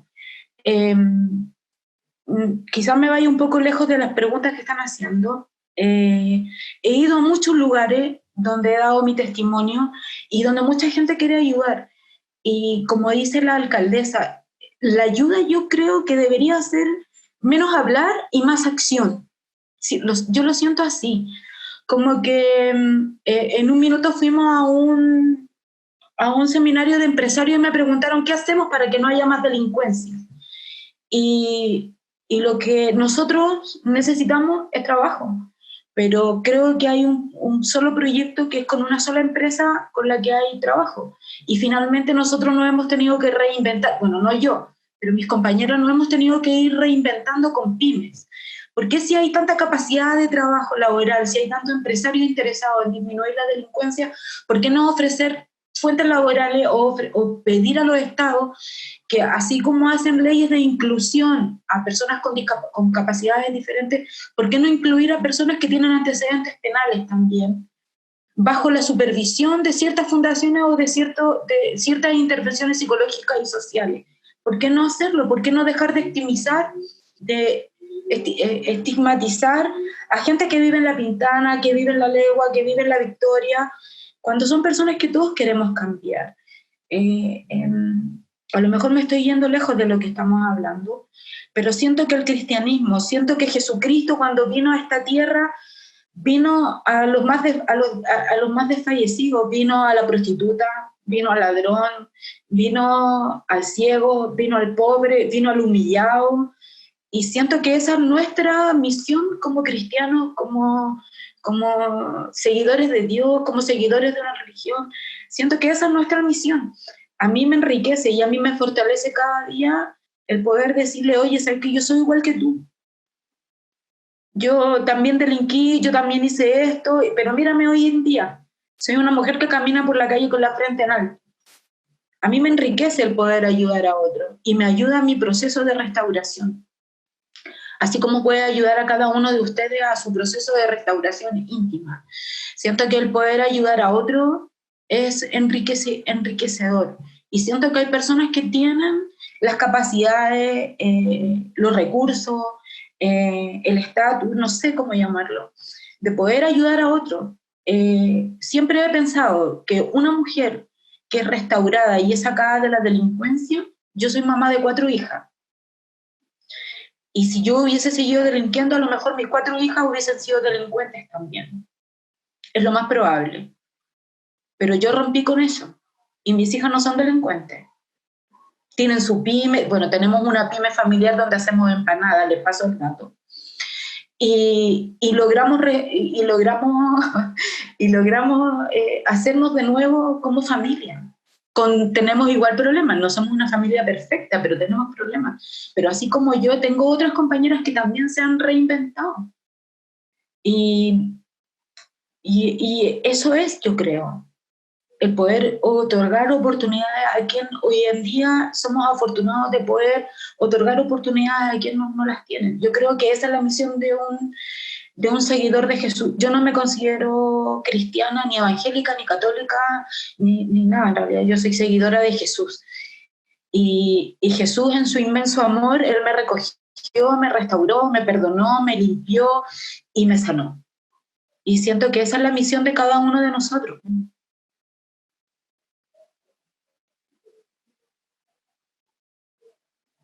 Eso. Muchas gracias, Paola.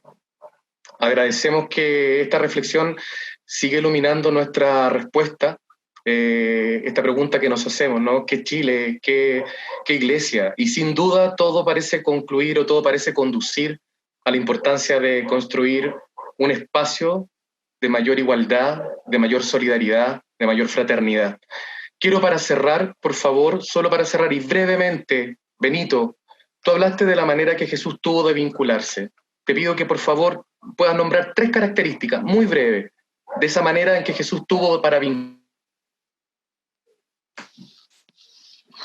Bueno, tuvo para vincularse, se quedó pegado a nuestro. Se quedó pegado. Cortito, Benito, por favor. Muy cortito. Bueno, primero es una vinculación muy libre. Llega a las personas con plena libertad, sin una carga de prejuicios. Segundo, es una vinculación con mucho amor. Yo encuentro que hay un amor tan grande como que llega a conmover.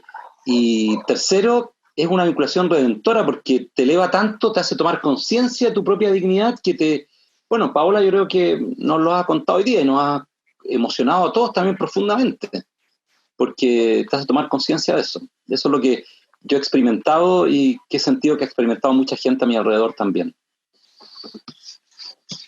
Muchas gracias, Benito. Agradezco de todo corazón este conversatorio que se ha dado con ustedes. Y para ya ir finalizando, quiero dar la palabra a Carolina del Río para poder entonces ir concluyendo este segundo conversatorio. ¿Qué Chile, qué iglesia? Carolina. Gracias, Paul. Bien, abrimos la jornada de conversación con la lectura de La mujer encorvada. Una mujer que es sanada no solo físicamente, sino también socialmente. Una mujer que se reincorpora a la comunidad, que recupera su dignidad. Y eso puede hacerlo gracias a que Jesús se relaciona con ella, a propósito de la pregunta que le hacía Paula Benito, simétricamente. Fíjense que el texto griego usa un verbo muy bonito que nos dice que Jesús la mira a los ojos. Para mirar a los ojos a alguien que está encorvada, Jesús se tuvo que agachar y ponerse a la altura, como cuando nosotros hablamos con un niño, que nos encluquillamos y nos ponemos a la altura de ese niño.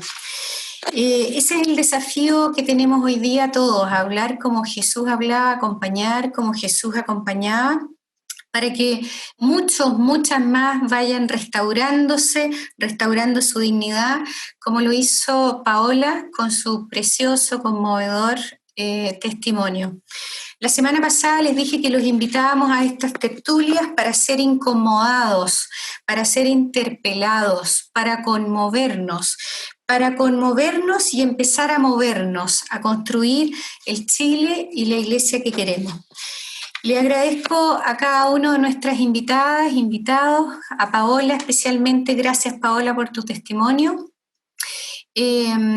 Esperamos que sigan, que queden muy revueltas, muy revueltos después de esto, que vayan rumiando todo lo que va surgiendo, que nos vamos desinstalando. Los dejo desde ya invitados para la tertulia de la próxima semana. El tema será multiculturalidad, ¿hacia dónde avanzamos? Estará con nosotros el próximo lunes a las 19 horas Sandra Arenas. Ella es decana de la Facultad de Ciencias Religiosas y de Filosofía de la Universidad Católica de Temuco. Jacqueline Raputuki, lideresa de Rapa Nui de la Mesa de los 9 Pueblos de ONU Mujeres. Francisco Carreño, jefe nacional del área social del Servicio Jesuita a Migrante, y Claudio Millacura, coordinador de la Cátedra Indígena de la Universidad de Chile. Es un tema interesante que nos está tocando experimentar como país, como iglesia. ¿Qué desafíos se nos presentan con este Chile multicultural que ya está instalado? Aunque no podamos reconocerlo o verlo, está instalado. Así es que gracias a todos, gracias a los contertulios, gracias también a Claudio Ramírez, que ha hecho posible que la técnica no falle casi nada. Y nos vemos la próxima semana. ¿Ah? Si alguno quiere decir una palabrita antes, active su micrófono y nos despedimos. Antes que se me olvide, las tertulias están siendo grabadas y quedará disponible, calculo que miércoles o jueves, en nuestro canal de YouTube. Así que si alguno quiere volver a verla y seguir desinstalándose, puede buscarla en el canal de YouTube Fundación Un Camino. Muchas gracias. Si alguno de ustedes quiere decir algo más, una despedida. Chao, gracias, muchas gracias. Gracias por todo. Chao, Paola, Claudia, Joe. Gracias a todos. Muchas gracias a todos. Chao, Carolina. Nos encontramos en otra tertulia. Paola. Muchas gracias. Gracias, chao. Chao.